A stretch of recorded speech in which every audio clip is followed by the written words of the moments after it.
Okay, that's right. Great and glorious, soon to be famous one day. Nick Dutch here yet again.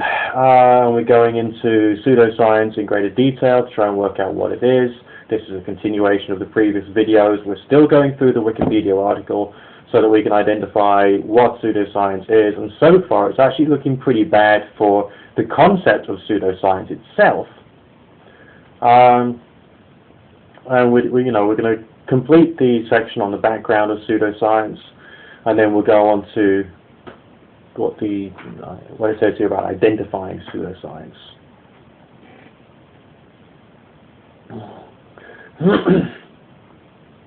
Philosopher of science Paul Feyerabend has argued from a sociology of knowledge perspective. Alright, so there are people who, just like people do sociological studies of society in various periods of time in different places, there's a sociology of knowledge. Alright, so an anti-positivistic analysis, basically, of the way that knowledge develops and grows. That a distinction between science and non-science is neither possible nor desirable. So that's the argument against something being labeled as a pseudoscience is getting much stronger and stronger. So the whole idea of pseudoscience is being thrown out the window already.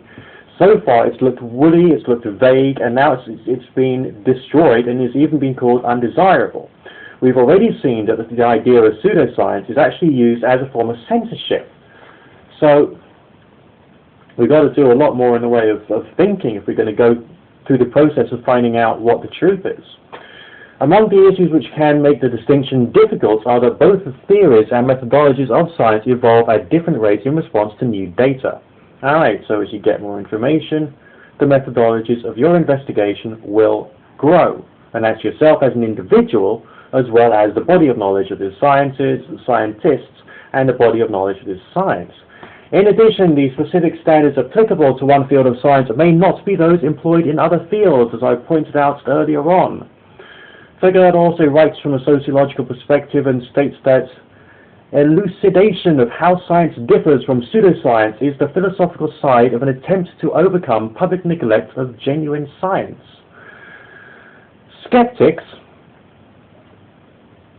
most predominantly represented by Richard Dawkins, Mario Bunge, Carl Sagan, James Randi, and the Brights movement, consider all forms of pseudoscience to be harmful, whether or not they result in an immediate harm to their adherents. These critics generally consider that the practice of pseudoscience may occur in for a number of different reasons. But let's just stop there before we even complete that sentence, okay? We've already discovered that pseudoscience itself doesn't actually properly exist. But there are these groups of people who call themselves skeptics, who are saying that this thing which doesn't exist does exist, and they're saying that whatever it is harmful, despite the fact that they haven't actually, the whole of the argument prior to this part of the article is actually going against the idea of the existence of pseudoscience at all. And then it says, dangerous for a number of reasons, ranging from simple naivety about the nature of science and the scientific method to deliberate deception for financial or political gain. But that's not... I mean, if you're being scientific about the occult, or trying to be scientific about the occult, and trying to apply the scientific methodology, you're not doing a pseudoscience. Alright? So therefore, to say that it would be dangerous to not do a pseudoscience would then be going against what these skeptics are talking about, despite the fact we've already discovered that this concept of pseudoscience is primarily a concept of censorship. The argument will go round and round in circles with the skeptics, because they are a believer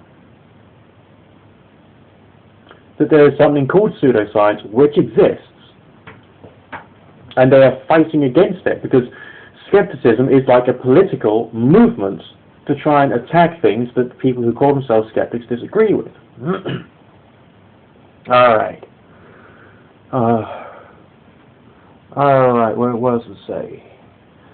At the extreme, issues of personal health and safety may be very directly involved, for example in the case of physical or mental therapy or treatment, or in assessing safety risks. In such instances, the potential for direct harm to patients, clients and general public or the environment may be an issue in assessing pseudoscience.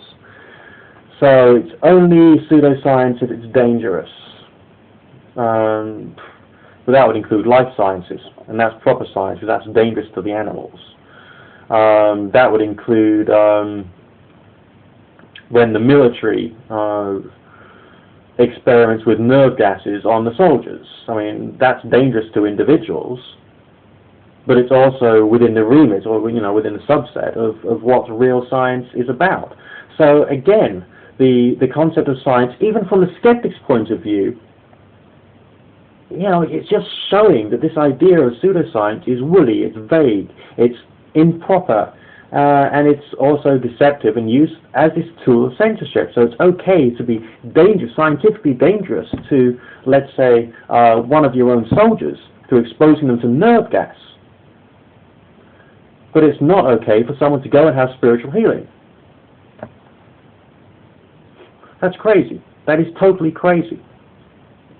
And that's the skeptic's point of view. The concept of pseudoscience as antagonistic to bona fide science appears to have emerged in the mid-19th century. Among the first recorded uses of the word pseudoscience was 1844 in the Northern Journal of Medicine. Then it says 1387, I presume that's a page or paragraph reference. That opposes a kind of innovation which pronounces which has been recognized as a branch of science to have been pseudoscience compared merely to so-called facts connected together by misapprehensions under the disguise of principles. It's a definition, but on the other hand, we got loads of other definitions of what pseudoscience is from that, and they've all gone rather vague, woolly, and even self-contradictory. Okay, stop it now again, and we'll come back for what it says here about identifying pseudoscience.